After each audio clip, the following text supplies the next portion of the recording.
Olá pessoal, a graça e a paz do Senhor Jesus. Bem-vindos a mais uma programação da Igreja Batista Central da Adoração. E hoje, como toda semana, nós queremos passar para vocês uma pequena parte do nosso culto. Queremos que você seja abençoado também com a palavra que o Senhor nos deu domingo, sobre Romanos capítulo 7. Como podemos ser tão enriquecidos com os conhecimentos da palavra do Senhor. Vocês também verão momentos tremendos de adoração, onde podemos estar exaltando o nome do nosso Deus. É uma honra muito grande poder receber cada um de vocês. Sejam bem-vindos, não mude de canal, é uma alegria tê-los conosco. Falar com Deus é o que eu preciso, pois Ele é fonte de poder, aleluia. Só nele a nossa vida faz sentido.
Projetos de formatura para todos. Agora, colégios, escolas, faculdades têm com quem fazer toda a cobertura de suas formaturas e colação de grau. Oferecemos serviços fotográficos, filmagens, becas, canudos, faixas, decorações de mesa, som e muito mais. Fones 32373650 ou DDD 11 6578 1642 e também 21165260. Ivana Vieira, tranquilidade e garantia na hora em que você mais precisa. Louvado seja Deus. Romanos 7 diz assim, no versículo de 1 a 3: Porventura ignorais, irmãos, pois falo aos que conhecem a lei, que a lei tem domínio sobre o homem toda a sua vida?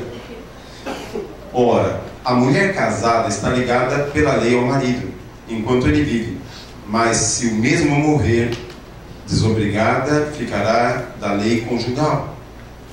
De sorte que será considerada adúltera se, vivendo ainda o marido, unir-se com outro homem, porém, se morrer o marido, estará livre da lei, e não será adúltera se contrair novas núpcias. Ó Deus, mais uma vez eu oro ao Senhor, pedindo graça na explanação da Tua Palavra, a fim de que Teu povo seja abençoado com seu entendimento e revelação. Faça isso, Deus, no nome de Jesus nós te pedimos. Amém. Louvado seja Deus. Queridos, foi esbarrado aí um assunto aí interessante sobre a mulher estar ligada ao marido. De repente a gente pode falar alguma coisa sobre isso. De repente, para matar a igreja na curiosidade, a gente não fala nada sobre isso. Porque é muito polêmico mesmo. Eu posso dar um parecer, eu posso não dar em função do tempo nessa noite sobre esse assunto, mas não é esse assunto que está tratado aí. Porque essa palavra de Paulo não existem exceções e é polêmico. Polêmico hoje, principalmente porque quando você é pastor, você passa a cuidar de pessoas enfermas e você não acredita que Deus quer deixar as pessoas doentes. Você não acredita quando você conhece o amor e o perdão e a misericórdia de Deus e o caráter de Deus. Você não acredita em certas coisas porque choca contra a natureza do Pai. Então aí você acaba entendendo direto da palavra de Deus o amor de Deus. Mas aqui é interessante que nós estamos estudando, ou estamos passando pelo livro de Romanos. Uma ministração expositiva eu teria que ir ter aos versículos, versículo a versículo, e meu Deus, como seria desgastante para nós ambos. É isso mesmo. Muito desgastante, porque Paulo é maçante nessa carta, é uma carta difícil, e ele bate de frente. É uma carta missionária, ele quer alcançar Roma, ele quer ir a Roma, quer preparar o caminho, mas ele quer se identificar com esse povo. Esse capítulo é precioso, que nós vamos entender muitas coisas, ou algumas. Podemos lembrar primeiro, da guisa de introdução, do capítulo 5, que é o capítulo mais aguardado, ou era o mais aguardado da igreja local, ou de todas as igrejas. Aguardaram o dia de estudarmos o capítulo 5, porque é o capítulo que fala sobre justificação, porque estávamos tão cansados de saber sobre o pecado e reconhecer o pecado em nossas vidas. E no capítulo 5, se os irmãos lembrarem, nós falamos um pouco sobre o mundo, para tentar aplicar de maneira suave à igreja, definir algumas coisas, o mundo de Adão e o mundo do muito mais, para entender os dois mundos que se revelavam no capítulo 5. Então, se os irmãos voltarem um pouquinho, não vou falar muito, senão vou repetir o capítulo 5 para os irmãos. Mas para que lembrem-se, nós falamos sobre o mundo de Adão e o mundo do muito mais. Isso há 2 domingos atrás. Domingo passado nós falamos sobre o capítulo 6. No capítulo 6 ele tem 2 etapas. A carta de Paulo aos Romanos tem 2 etapas. A primeira etapa, a libertação pela graça. E a segunda etapa do capítulo 6 nós aprendemos que quando você deixa de servir ao pecado, ser escravo do pecado, você se torna servos de Cristo, ou servos da justiça, como Paulo fala. E a palavra servo, na verdade, é doulos, e você troca a servidão, a morte, o pecado, pela servidão de Cristo, que é muito melhor. E podemos aplicar isso também, de uma forma que,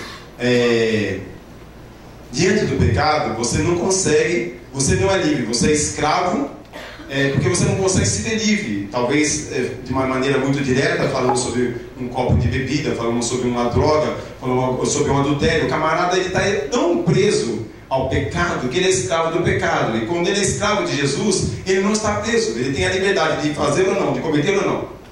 Então, na ocasião, eu ilustrei sobre um copo de vinho lá em casa e de repente falei, para que isso?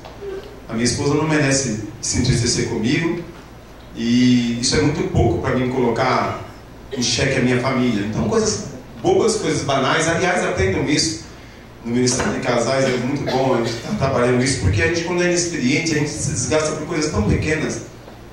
Coisas tão pequenas. Eu me lembro quando eu ministrei certa feita sobre casais da igreja, e eu pude falar no início do meu casamento. Interessante que lá em São Paulo, eu tão ignorante, eu não era convertido, né? Eu falava que era corintiano. Eu não tinha entendimento da luz ainda. Então eu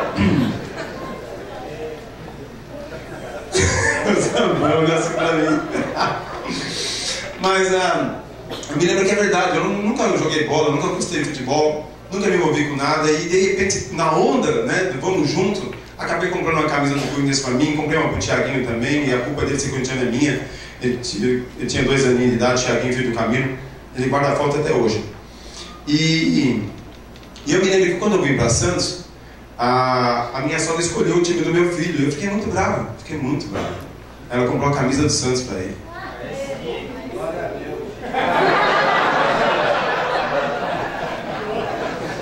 Aí eu sei, você vê como a gente é tão pequeno. Eu sei que numa das briguinhas bobas de ciúmes, recém-casado, né? Eu 2 anos de casado, novo de casa ainda, 3 anos de casado, não sei. Um dia, a minha esposa com os ciúmes da minha mãe, né? Eu falei que não queria aquela camisa do Santos, né? Aí eu peguei e rasguei a Santos. Aí a minha esposa pensou que eu tinha feito aquilo porque a minha sogra tinha dado. A minha esposa foi lá e puxou a gaveta do meu filho, da roupa do meu filho. Você rasgou a camisa que minha mãe deu, agora eu vou rasgar as roupas que tua mãe deu. Começou a rasgar as roupas que minha mãe deu. Aí eu falei assim, eu não estou nem um pouco preocupado com quem deu. Você quer que eu te ajude? E eu também comecei a ajudar a rasgar as roupas do meu filho. Rapaz, eu acredito que todos nós um dia, numa insanidade, todo casal novo passou por isso. Cada briga boba, cada coisa boba, a gente olha lá na frente coisas que, como foi ousado hoje, né? Eu nunca imaginei que o Marconi poderia chatear a Rosângela. Eu penso sempre que Rosângela chateia, porque esse homem faz de tudo para essa mulher. Mas hoje ele conversando, puxa, eu magoei minha esposa, foi abrir o coração aqui, foi um momento êxtase da ministração pela manhã. Sabe, a gente, às vezes coisas bobas, o casal não dá para se torcer. Então os irmãos precisam ser ministrados no Ministério de Casais, para que coisas pequenas não firam o seu casamento, o seu relacionamento, não estrague sua família, futuramente seus filhos sofram com isso. E coisas pequenas causam um grande transtorno, grandes prejuízos, poucos. Mas esse capítulo, necessariamente, ele não fala sobre casal, não fala sobre casamento. No capítulo 6, quando se fala justamente sobre você estar debaixo da graça, e pelo fato de estar debaixo da graça, você deixa a servidão do pecado para ser servo da justiça, você passa a ser escravo de Deus. E como escravo de Deus, os doulosos, os servos de Deus, quer dizer escravos, você está preso a Jesus Cristo.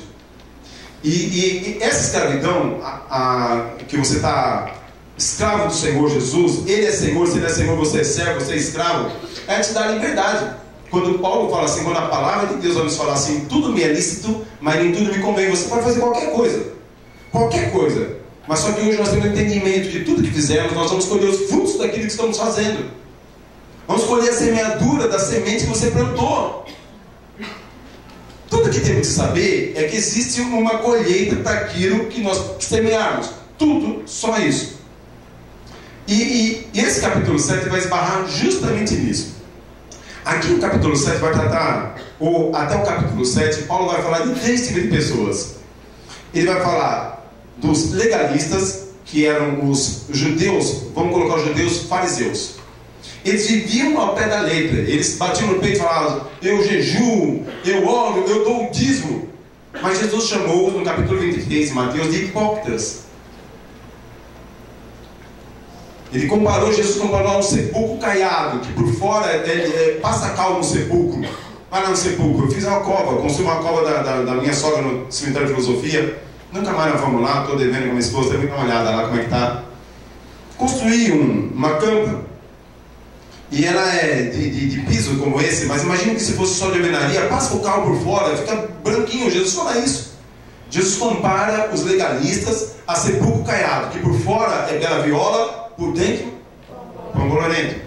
O sepulcro caiado que Jesus vai falar é isso. Você olha o sepulcro assim, está lindo, é caiado, você passou o cal, fica meio úmido, mas quando aquele cal seca, fica branquinho, mas por dentro só tem podridão. Jesus chamou os legalistas de hipócritas. Esses eram legalistas, e esses se apresentam para Paulo forçando as pessoas a viverem pela lei. Mas só que tem um detalhe, no capítulo 3 de Gálatas, Paulo vai falar para Pedro justamente isso. Como é que você vai colocar um fardo sobre essas pessoas que nós mesmos não podemos suportar? Eles pregavam a lei, esses eram os legalistas. Eles pregavam a lei, mas eles não cumpriam. No fundo, eles furavam, eles falhavam, eles pecavam. Em diversos assuntos. Nós vimos questões de idolatria, questão de pornografia, questão de mentira, questão de corrupção. Mas eles pregavam a lei, é como se eles fossem santinhos. Mas eles criam que a salvação era mediante a obediência da lei. Por isso, eles pregavam a lei, mas eles vendiam uma imagem, como muitos de nós crentes vendemos hoje. Nós nos vestimos com um padrão de santidade, mas o coração, o caráter, o relacionamento dentro de casa, relacionamento no trabalho, esses eram os legalistas. Depois apareceu um outro grupo, uma outra facção de pessoas aqui no estudo de Paulo. Eram os libertinos. Os libertinos eram aquele que esbarrou aqui no capítulo 6, depois que Paulo falou sobre a graça no capítulo 5. Os libertinos eram aqueles que, quando ouviram aquela famosa frase, onde abundou o pecado, superabundou a graça, eles entendiam que podiam pecar à vontade, porque quanto mais eu pecar, mais graça eu vou receber. Olha que interpretação demoníaca. Aí Paulo vem combatendo por 2 vezes no capítulo 6, tanto no versículo 1, no versículo 2 e no versículo 15 do capítulo 6, fala assim: de modo nenhum, você não pode pecar de maneira nenhuma. Só que essas pessoas estavam debaixo da lei, a lei de Moisés, ou a lei da Torá, ou a lei do pecado. O que é interessante, nós vamos tentar entender um pouco o que foi a lei para nós. Então, havia os legalistas e havia os libertinos. E o terceiro grupo que Paulo vai apresentar aqui, para que a gente possa compreender um pouco melhor, são os cristãos. Os cristãos dos quais creio que nós nos enquadramos neles. Por quê? Porque nós vivemos a lei. Não o fato de guardar o sábado ou deixar de comer carne de porco, de maneira nenhuma, mas a lei: não mentirás, não roubarás, não farás ídolos, não dará falso testemunho. Nós estamos debaixo da lei. A lei foi resumida toda no Novo Testamento. A lei está no Novo Testamento. A lei não acabou. Nós vivemos a lei. Temos que viver a lei. Só que numa certa liberdade. Você não está...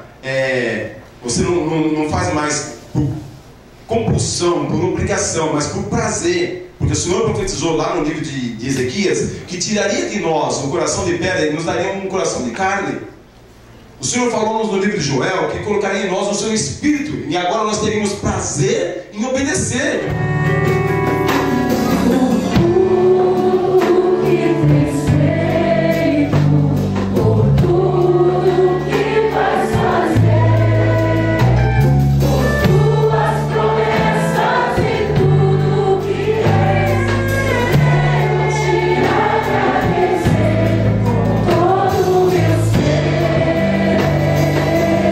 Os homens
seria do pastor, se não fosse o Senhor?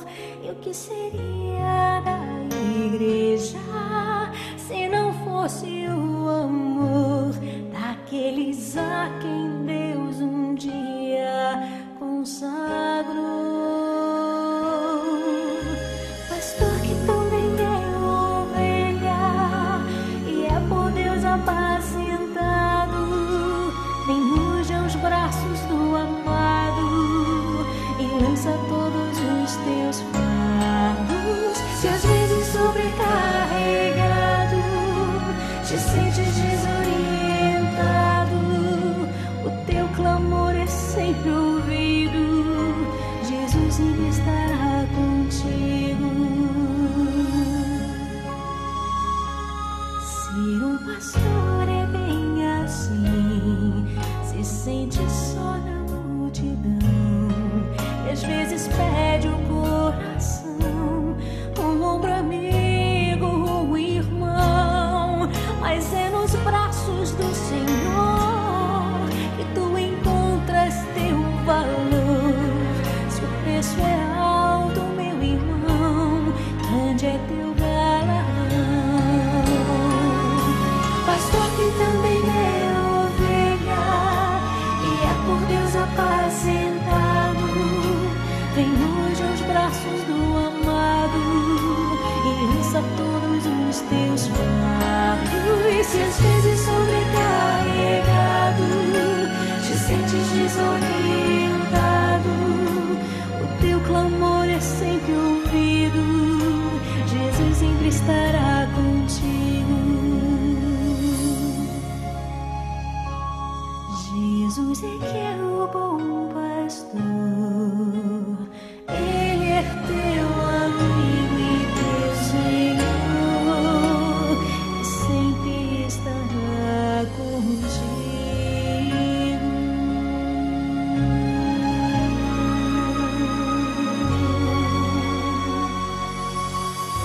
Que Deus te abençoe. Eu quero estar encerrando esse culto, esse programa, orando ao Senhor no nome de Jesus. Ó Pai, muito obrigado, Deus, pela Tua palavra. Muito obrigado, Senhor, pelo ministério que o Senhor nos confiou. Muito obrigado, Deus querido, pela salvação em Cristo Jesus, pelas almas, ó Deus, que têm sido resgatadas, ó Senhor, no nome de Jesus. Obrigado, Senhor da glória, porque hoje não somos mais escravos da lei, não estamos mais na dependência da lei, mas somos salvos e transformados em servos do Senhor para servir ao Senhor. Obrigado, Deus amado, pelos pastores e missionários que o Senhor tem levantado para pastorear essa geração, seja na vida dos teus filhos, tirando, Senhor, todo tipo de dependência, dificuldade, limitação, Senhor amado, todo tipo de angústia, sofrimento, retaliações, caem por terra no nome de Jesus. Abençoa, Pai, os nossos pastores, encorajando-os e abençoando-os, ó Deus. Abençoa também as famílias que nos assistem, esse povo maravilhoso que semanalmente tem estado conosco, tem orado por nós. Em tudo, Senhor, nós te louvamos e agradecemos no nome de Jesus.